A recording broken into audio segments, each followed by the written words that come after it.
for physical education. By the way, I am teacher Conchinita Tinimir.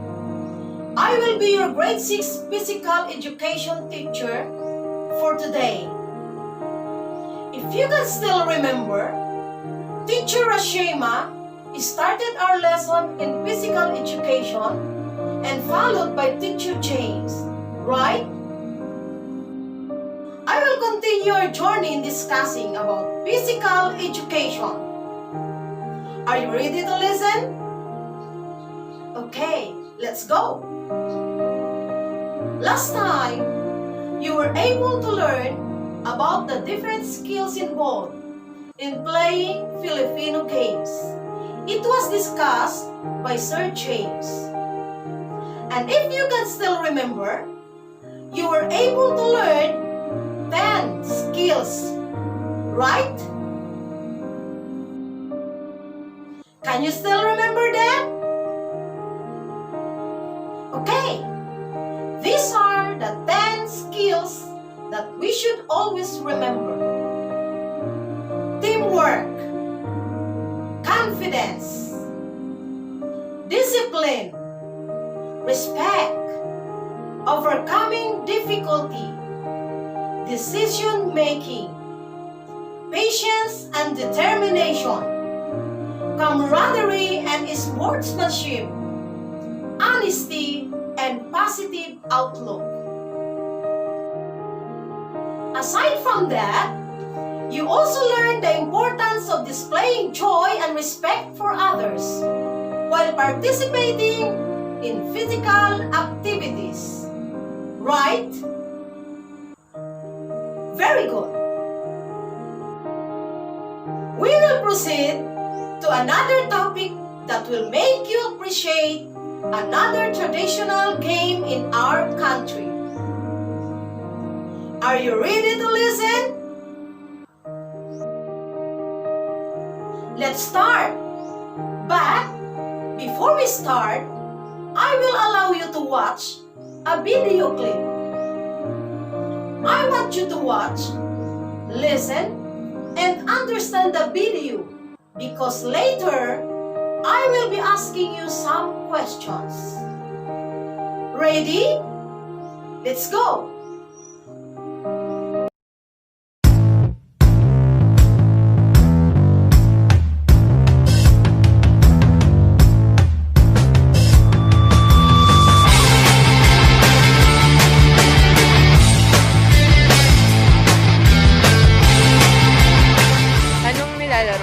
Softball. Saan mo siya natutunan? Sa coach ko, dun sa elementary. Since elementary. Familiar ka ba sa larong Shato? Hindi. Sino nakakaalam ng larong Shato? Hindi nyo pa nalaro yun. Sino ba sa inyo nakakaalam ng larong Shato? Ano nga ba ang larong Shato? Ang Shato o Shatong ay isa sa mga larong kinagigiliwan ng mga bata sa probinsya. Kilala rin ito sa Bisaya bilang pitiw. Ito ay karaniwang nilalaro ng dalawang kupunan na may 2 o 3 manlalaro bawat grupo.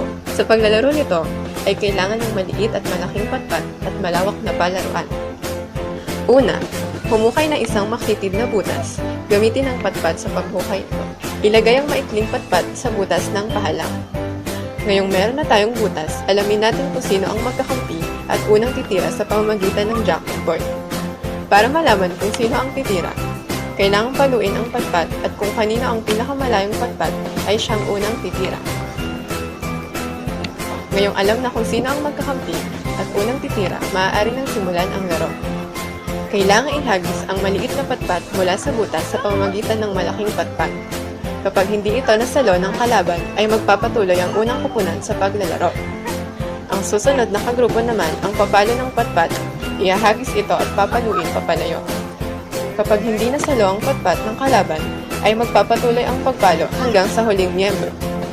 Kapag natapos na ang lahat sa pagpalo, kailangan sumigaw at tumakbo ng taya mula sa pinagbagsakan ng patpat patungo sa butas at kanilang isisigaw ang Shato! Kapag nakasigaw na sila ng walang tigil hanggang sa butas, sila na ang maglalaro. Pero kung hindi, ang unang tumira pa din ang magpapatuloy.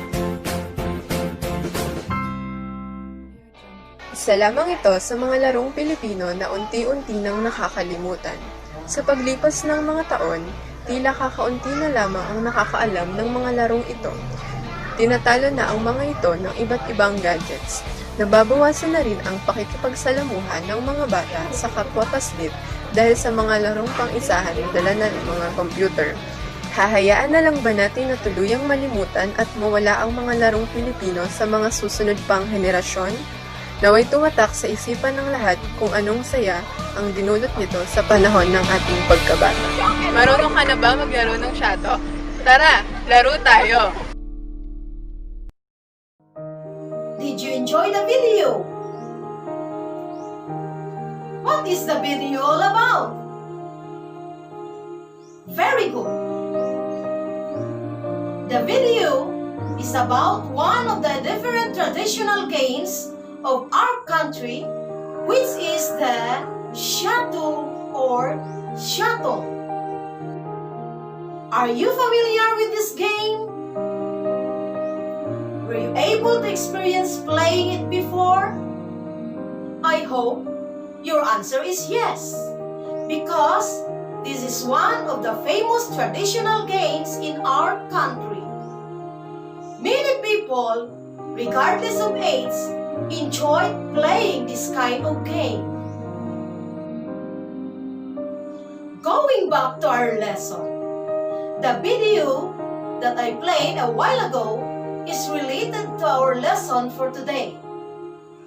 We will be discussing things about the striking or fielding games in our country, and we will focus on the game Shato. But before we proceed, I will present to you first our objectives for today. 1. Identify examples of striking or fielding game in our country. 2. Discuss the nature and background of the game Shato. Those are the objectives that we need to attain at the end of our lesson.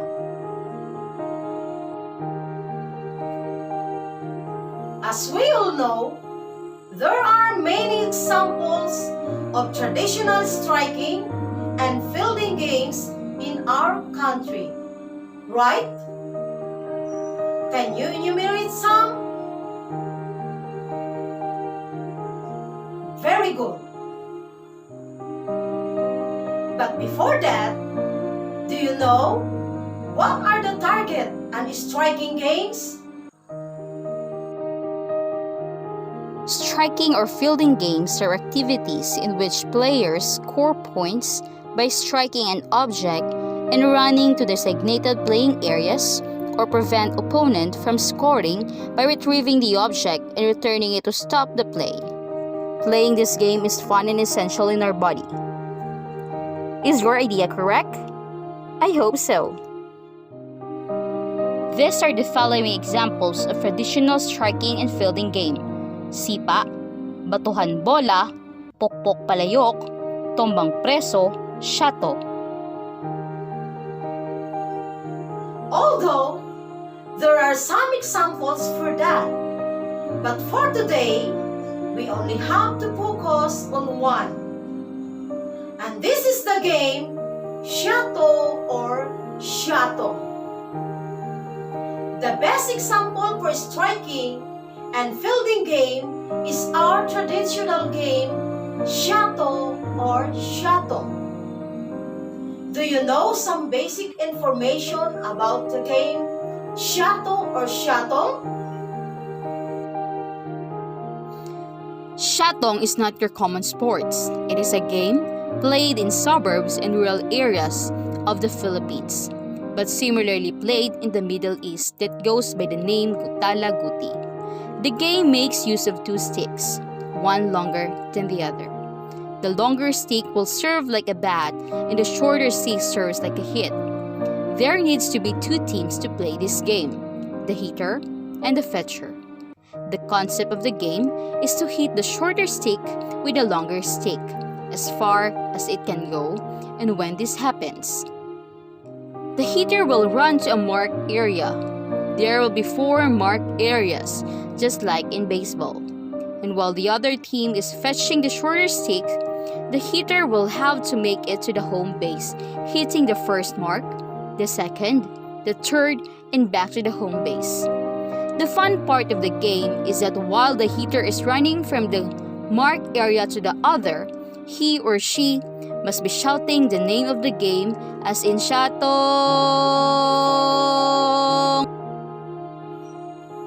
This is the simple way of describing the game, Shato. And later, as we go along, you will learn more about that game. Based on the knowledge that you've gained a while ago, what do you think are the skills that you will learn while playing it? Very good. In playing the game, you will know how to play as a team. Practice math skills such as counting by 2s or by 3s. It will also develop your batting, running, breathing, and catching skills. I'm happy to know that you're really listening to our discussions. So, since we already discussed basic information about the game Shatong, what do you think are the materials or equipment needed in order for us to play the game? Good job! First, we need to have a playing field or space. This will serve as our venue for playing. And lastly, we need to have at least 1 foot long stick, 1 5-inch short stick, and a small hole on the ground. How about the proper mechanics of the game? Do you think you're a D in playing? It is really the proper way? Let's find out. The mechanics of the game are as follows. Player A becomes the hitter and player B as the catcher. It is played outside on the ground where one digs a small square hole which is slanted, where they put the small wood so that it sticks out. Player A hits the wood with a stick so that it catches air enough to be hit by the stick.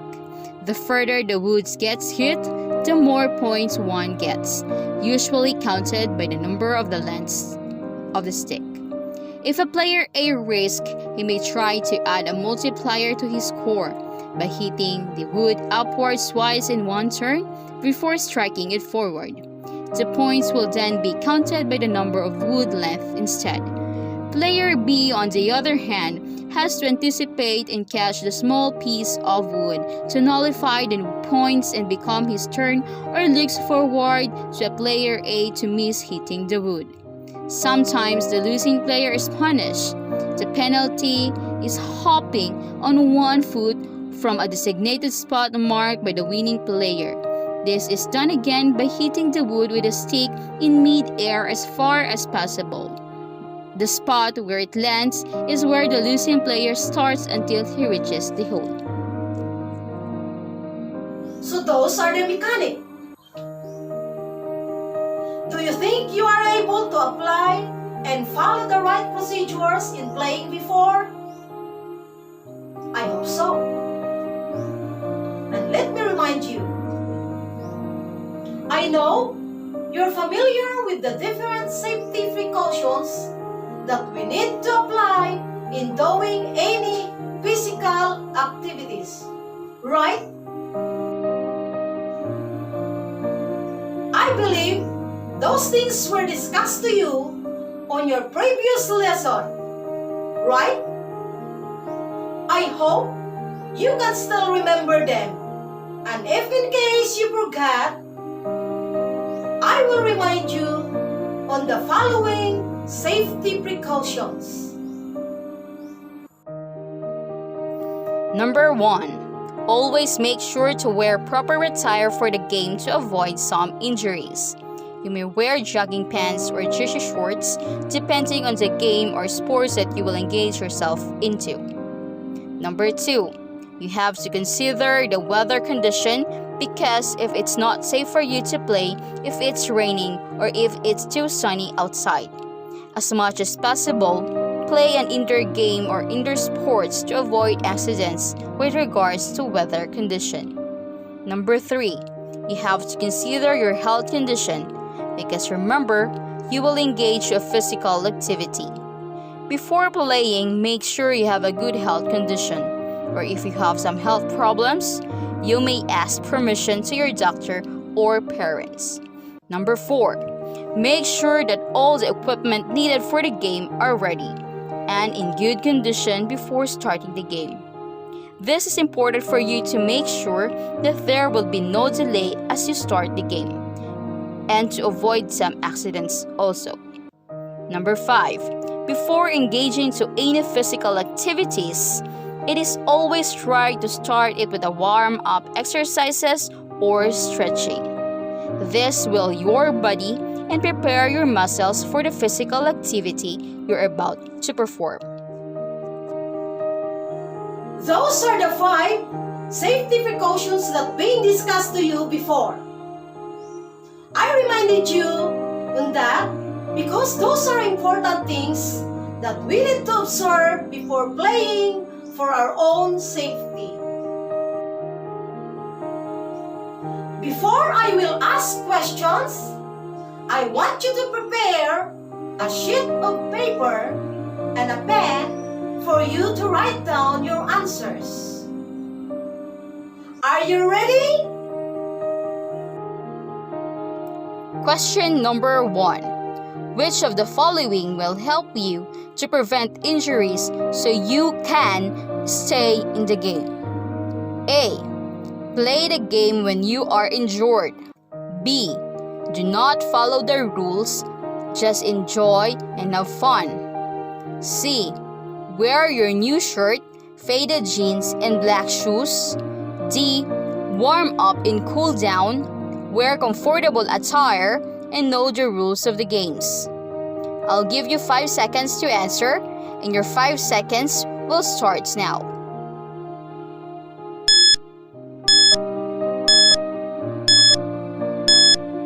Time's up, and the correct answer is letter D. Warm up and cool down, wear comfortable attire, and know the rules of the games.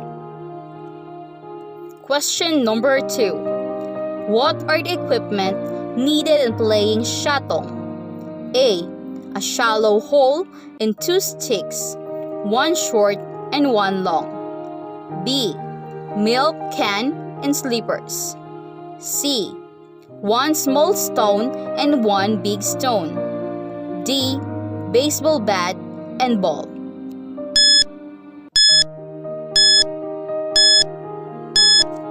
Time is up, and the correct answer is letter A.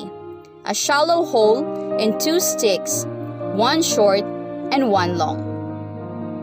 Question number 3. Which of the following are the major skills in fielding games? A. Rolling and hopping. B. Batting and running. C. Hopping and skipping. D. Catching and walking.